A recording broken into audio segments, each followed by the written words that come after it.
Bom, pessoal, esse é um exercício de um circuito simples, mas que dá a oportunidade da gente discutir uma série de questões interessantes. Ele é um exemplo do livro do James Nilsson e da Susan Riddle de circuitos elétricos. Eu tô com a versão aqui, quinta edição, em português, tá? Para quem se interessar em buscar esse exemplo no próprio livro, tá bom? Então, assim, até o momento a gente veio estudando circuitos RC, e no caso aqui a gente está falando de circuitos RCs autônomos, porque não temos uma fonte de tensão e corrente aqui nesse circuito. Quando a gente viu lá a formulação de circuitos RC, a gente viu que se a gente tiver um capacitor carregado e, portanto, com uma diferença de potencial entre os seus terminais, e se a gente conectar esse capacitor a uma resistência por meio de uma chave ali que se fecha, né? A gente vai ver que essa própria diferença de potencial vai criar um ímpeto de fluxo de cargas e, portanto, esse capacitor vai ser pouco a pouco descarregado. Então, a gente viu também que a velocidade com que esse capacitor vai se descarregar é dada por uma constante de tempo tal, que é igual a RC, e aproximadamente 5 tal segundos depois dessa chave ter sido fechada, esse capacitor já vai estar quase que totalmente descarregado. E se a gente considerar aí no tempo t igual a infinito, não vai mais haver circulação de corrente, não vai mais haver energia armazenada nessa capacitância, tá? Bom, aí a gente vê aqui do lado um circuito que é um circuito com duas capacitâncias em série, elas também já estavam carregadas, tá? E no tempo t igual a 0 essa chave vai fechar. E o que será que a gente vai observar? Será que a gente vai observar o mesmo comportamento, né? Será que esses capacitores que estavam inicialmente carregados, eles vão se descarregar e essa corrente depois de um tempo, ela vai zerar? O que será que vai acontecer, tá? Então, vamos analisar aqui o circuito, porque a gente vai perceber uns comportamentos que fisicamente são curiosos. Um primeiro ponto que eu quero destacar que é do jeito que esse circuito está desenhado e o jeito que as variáveis são solicitadas aqui, ele pode causar uma certa confusão, tá? Então, o próprio exercício, ele pede que a gente encontre V1 de T, V2 de T, V de T e a corrente pela capacitância. E notem que essas tensões elas já estão desenhadas no circuito. Então, quando ele falar eu quero encontrar o V1 de T, significa que ele quer que você forneça, o exercício quer que seja fornecido a tensão sobre essa capacitância, mas considerando essa referência de potencial que está dada aqui, tá? O que significa que se ele fosse colocar um voltímetro aqui, eu sempre faço a analogia a essa questão do voltímetro, né? O que é um voltímetro? É um instrumento de medição que vai medir diferença de potencial, certo? E ele tem uma ponta de prova que a gente fala, que vai conectada no ponto que a gente julga que seja de menor potencial, e a outra ponta no ponto de maior potencial. E ele vai medir a diferença entre desses dois potenciais, assumindo que esse ponto ele tem um potencial maior do que esse ponto, ok? Mas quando a gente faz isso nesse circuito aqui, o que a gente vai observar? Que considerando essa referência aqui, esse V1 de T, na verdade, antes dessa chave fechar, né? Portanto, eu estou falando aqui de um tempo T0 menos aqui, né? Num instante imediatamente anterior a essa chave fechar aqui, o que eu vou medir de V1 de T? Eu vou observar menos 4 volts. Por quê? Porque existe aqui essa diferença de referencial, tá? Então, isso é um ponto para se chamar atenção nesse circuito, ok? Já quando eu vou olhar aqui para o V2 de T, antes dessa chave se fechar, nesse tempo t igual a zero, imediatamente antes aí da chave se fechar, eu observo um menos 24 volts. Ok, aí essa chave fechou, tá? Então, nesse tempo t igual a zero, imediatamente após fechar, quanto que eu vou observar nesse V de t aqui, ok? Então, nesse V de t igual a zero mais aí, ou seja, imediatamente após essa chave se fechar, a gente vai observar o quê? A diferença de potencial entre este ponto e este ponto. Vou até colocar aqui de verde aqui, ó. O V de t vai ser a diferença entre esse ponto aqui e esse ponto aqui, tá? Bom, quem observar aqui vai poder ver, olha, parece que eu vou ter, subo aqui o potencial para 24 volts e depois cai o potencial de 4 volts, ou seja, eu teria aqui 20 volts. Mas se vocês não acreditam em mim, a gente pode conduzir uma análise de malhas, ok? Então, vamos lá. Fazendo, então, a análise de malhas nesse circuito, a gente pode seguir aqui, ó, o caminho dessa corrente que foi desenhada, tá? Então, a gente vai percorrer a malha dessa maneira, ok? E a gente vai estar olhando para essas tensões segundo a referência que foi fornecida, tá? Então, a gente vai seguir um caminho que vai ser V de t menos V2 de t menos V1 de t. Tudo isso igual a zero. E aí a gente vai ter que V de t é igual a V1 mais V2, tá? Bom, então, nesse tempo t da chave, imediatamente após o fechamento, o que a gente vai ter? A gente vai ter V1 menos 4 volts, V2 mais 20 volts, mais 24 volts, resultando em 20 volts, tá? Esses valores vão ser importantes pra gente daqui a pouquinho, tá bom?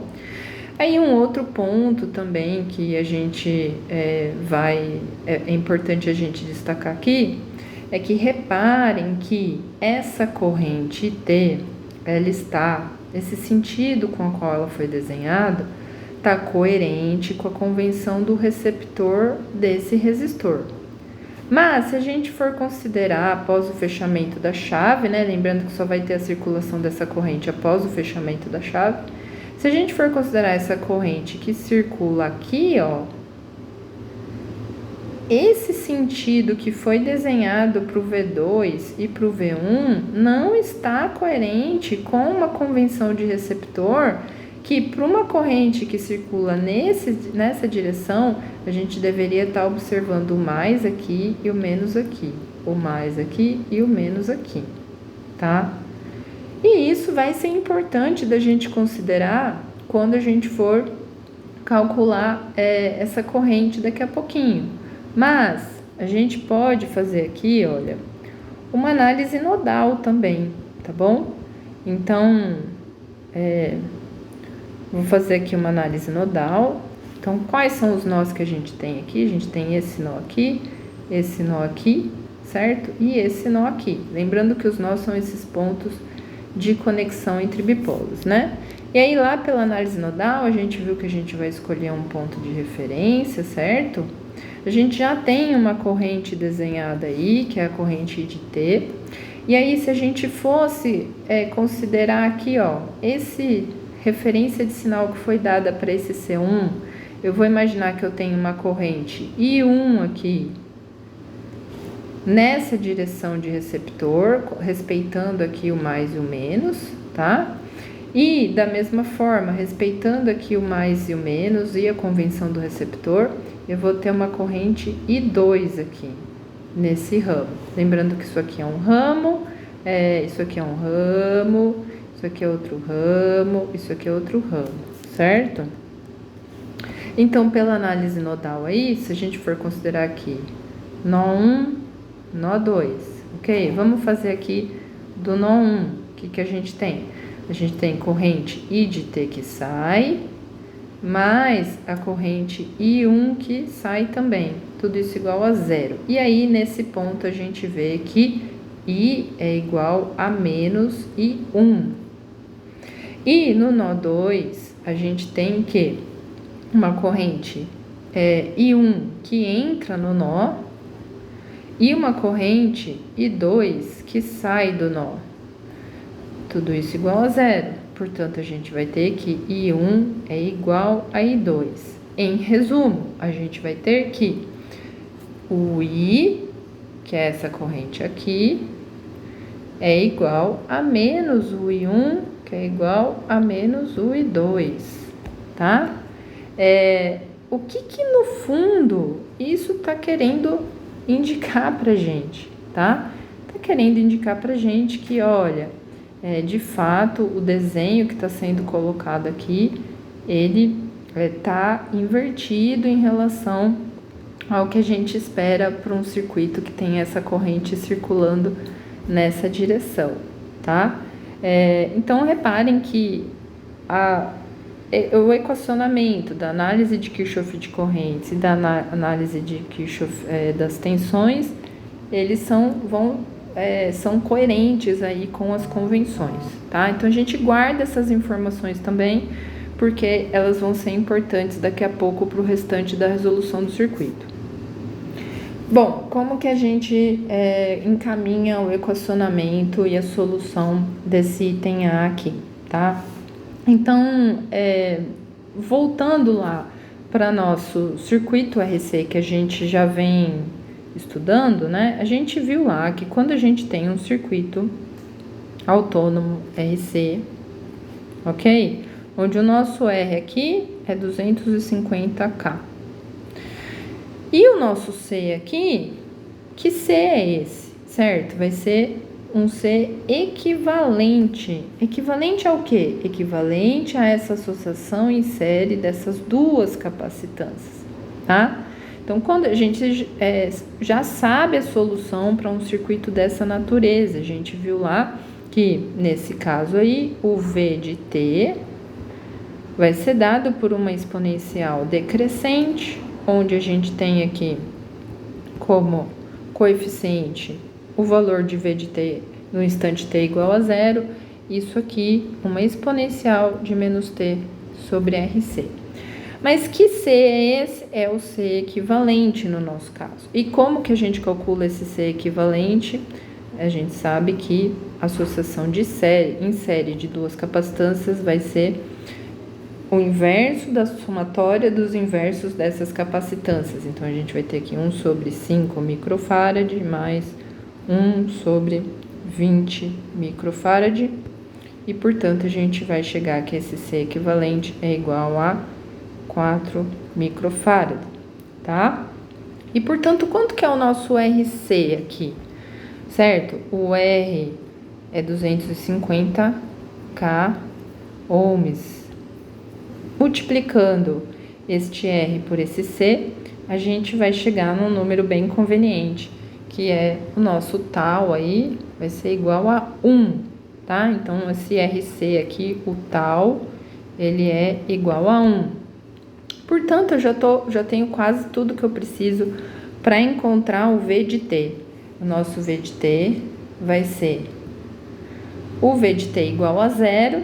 Qual que é o V de T igual a 0? Lembrando, né, no instante que eu fecho essa chave aqui, qual é a diferença de potencial que eu meço daqui para cá? A gente viu aqui que é 20 volts, porque é 24 menos 4 volts, né? Então, a gente vai ter que V de T é igual a 20 e a menos T volts para o T maior ou igual a 0, certo? Então, aqui a gente já encontra uma das variáveis que foram pedidas aí para o circuito. Então, só reescrevendo, a gente tem que V de T vai ser 20 e a menos T volts.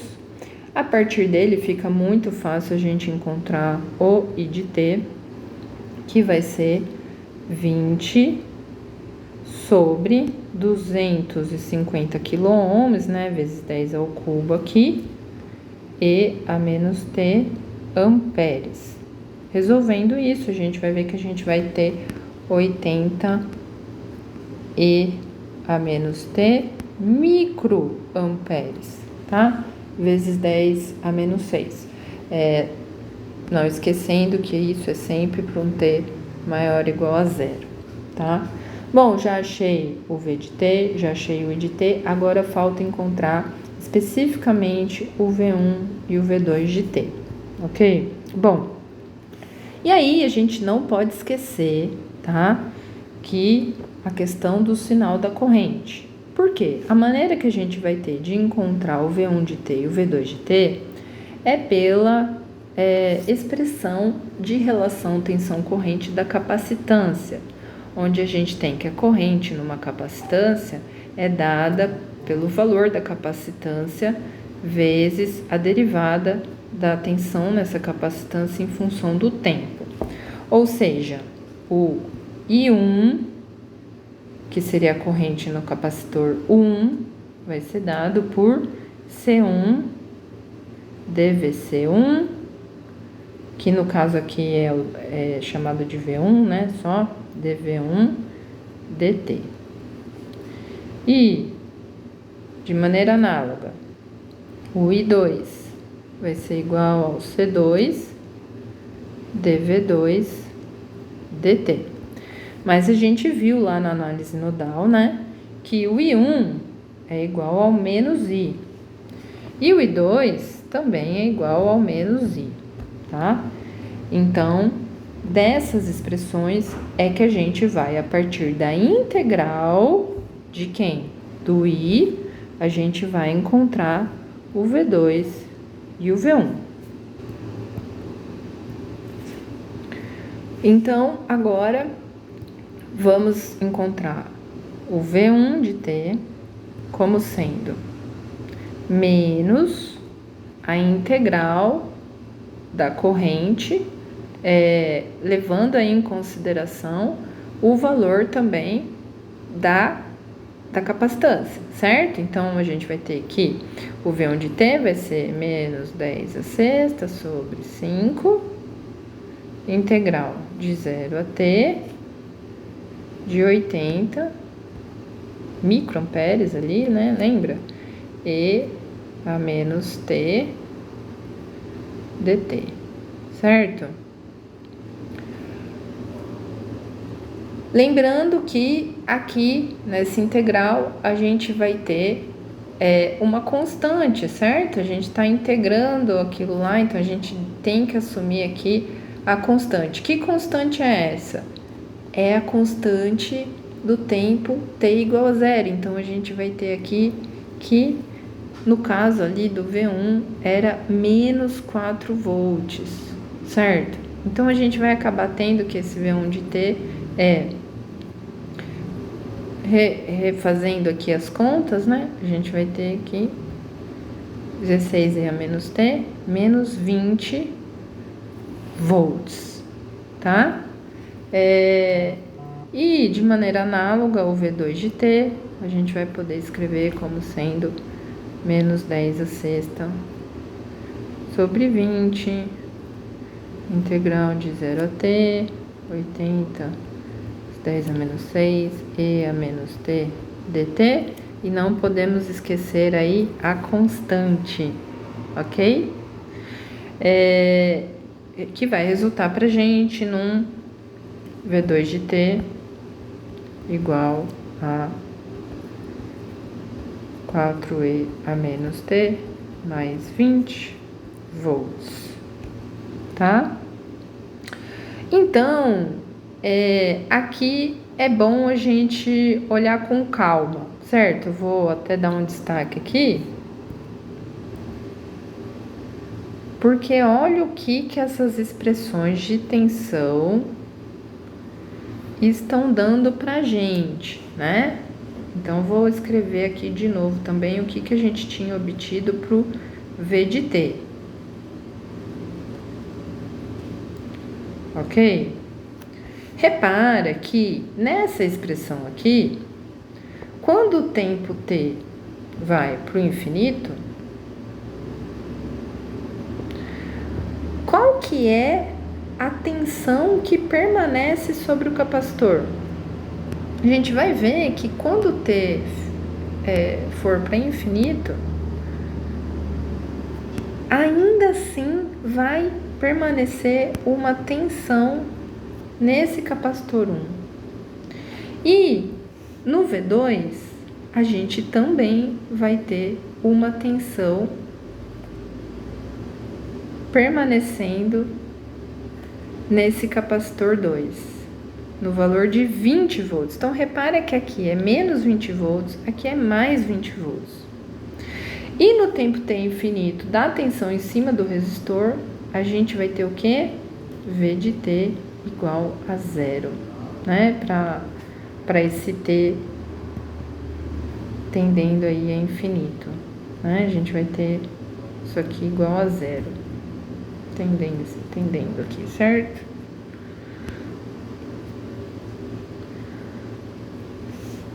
Então, veja que interessante, né? No circuito RC equivalente, então lembrando aqui que a gente tem um C equivalente, ok?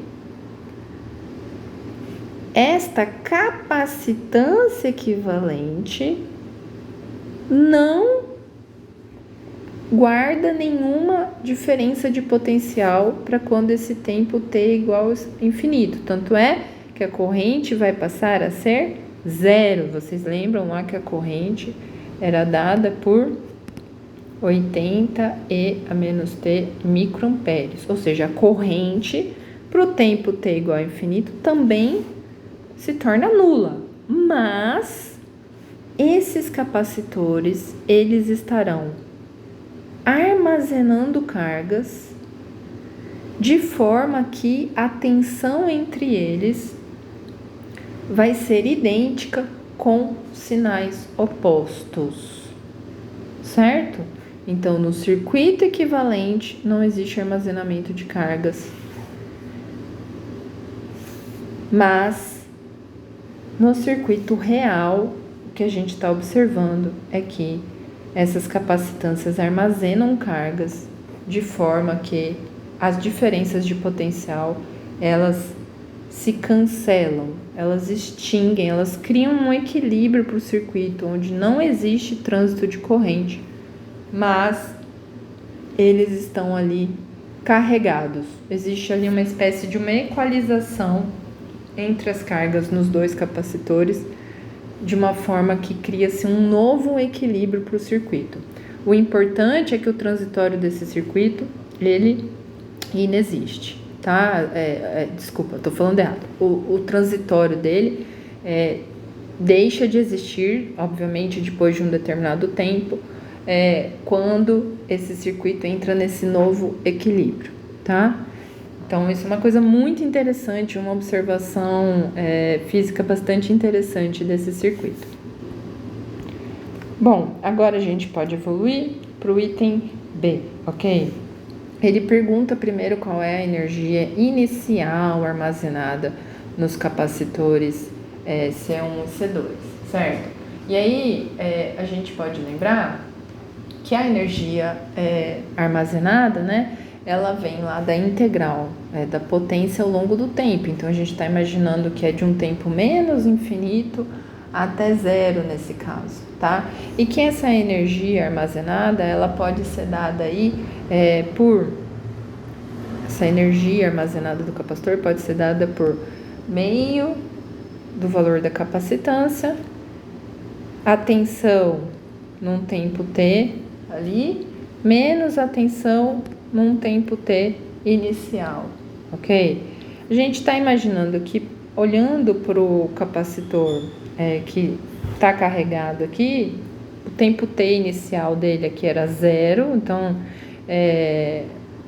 na verdade, assim, era menos infinito, né? Mas a tensão que tinha nesse capacitor era 0 e que depois ele foi carregado até esse valor de 4 volts, tá? Então, no fundo, o W1 aqui vai ser meio de 5 vezes 10 a menos 6, vezes 4 ao quadrado, que seria aí 16.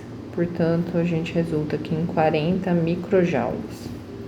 E o W2, pensando da mesma forma, né? Que o tempo T0 aqui é o menos infinito lá, e esse valor dessa tensão desse capacitor era nula. E após um tempo de carga, ele ficou com 24 volts. Então, a gente vai colocar aqui meio, 20 vezes 10 a menos 6, vezes aí o 24 ao quadrado.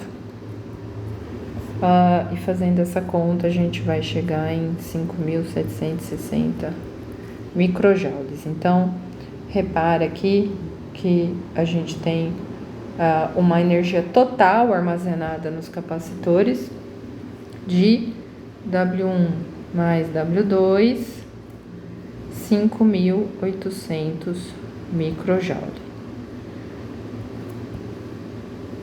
Ok, então esse é o valor aqui desse item B.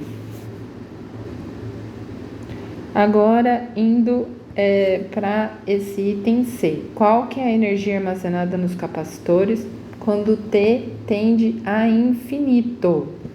Então, aqui é aquele momento que a gente causa uma certa estranheza, porque a gente está olhando para um circuito RC autônomo e a gente fala, poxa, no tempo T infinito, quando esses capacitores se conectaram com uma resistência, será que a energia armazenada nesses capacitores não é nula? Então, aqui é que entra um ponto meio paradoxal desse circuito, porque a corrente será nula, mas, como a gente viu, esses capacitores, eles entrarão num equilíbrio tal que um terá menos 20 volts e o outro vai ter mais 20 volts. Então, portanto, eles terão uma energia armazenada, mas o C equivalente não. O C equivalente vai ter ali uma espécie de uma energia que vai ter sido dissipada, tá? A gente pode pensar nisso depois, tá bom? Então, no caso aqui do C, quando esse T tende a infinito, a gente já viu que o V1 vai tender para menos 20 e o V2 vai tender a mais 20. E a gente tem aqui as tensões iniciais. Então, seguindo ali a fórmula do cálculo, a gente vai ter 5, 10 a menos 6, vezes 20 ao quadrado, certo? Mais meio vezes 20, isso é o total, né? Já tô fazendo aqui o W2 mais W1, tá? 20 vezes 10 a menos 6. Deixa eu fazer de novo aqui para não ficar confuso, certo? Então, esse aqui é o W1, o W2 meio vezes 20 vezes 10 a menos 6 vezes 20 ao quadrado. Para ter a energia total, a gente soma os dois, certo? Então, W1 mais W2, a gente vai chegar aqui, temos meio, a gente pode fazer aqui 20 mais 5, vezes 10 a menos 6, vezes 400, vai resultar aqui em 5.000 microjoules, tá? Então, agora a gente já tem a energia inicial e já tem a final. E agora, finalmente, a gente chega aqui no D. Mostre que a energia total entregue ao resistor de 250K é a diferença entre os resultados obtidos em B e C, ok? Bom, então, em B, para quem não se recorda, né? A gente teve que o W1 mais W2 inicial foi de 5.800 microjoule e que o W1 mais W2 final é de 5.000 microjoule. E que, portanto, a energia, a diferença, tá? Entre os dois é de 800 microjoule. Ok, como que a gente calcula a energia total dissipada no resistor? Bom, a energia total dissipada no resistor vai ser a integral de 0 ao infinito da potência em função do tempo, né? Então, a gente tem lá a tensão no capacitor, certo? Que foi dada lá por 20 E a menos T, vezes a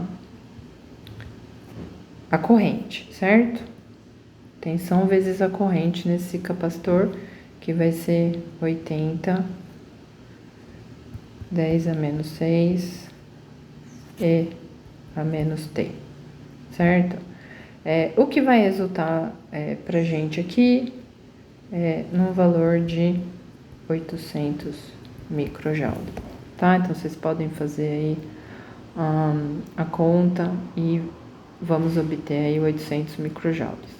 Portanto, a gente mostra aí que essa resistência, ela recebe aí exatamente o valor de 800 microjoule, que é a diferença entre o capacitor, a energia armazenada pelos capacitores inicialmente versus no final. O que é muito curioso dessa história é que o capacitor equivalente deste circuito, ok? Terá como energia inicial armazenada exatamente 800 microjoules. E, portanto, é a energia desse capacitor equivalente que vai ser totalmente descarregada nessa resistência, tá? Então, veja que circuito é muito interessante para a gente discutir um pouco essa coisa de circuito equivalente e comportamento físico, tá?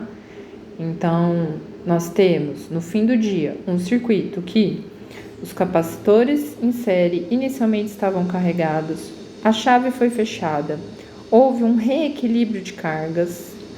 Esse circuito, como se a gente for olhar para o RC equivalente, ele foi totalmente descarregado, não existe mais corrente passando, a energia do capacitor equivalente foi entregue para a resistência, mas quando a gente olha para o circuito original, sim, a gente observa que a corrente deixa de passar, mas que existe ali uma tensão nesses capacitores, porque houve um equilíbrio de cargas e essas cargas foram armazenadas, tá? Então, novamente, um circuito bem interessante e espero que ajude aí vocês terem um vislumbre de quão poderosas são essas ferramentas de análise quando a gente está interessados nessas análises específicas de determinados pontos do circuito.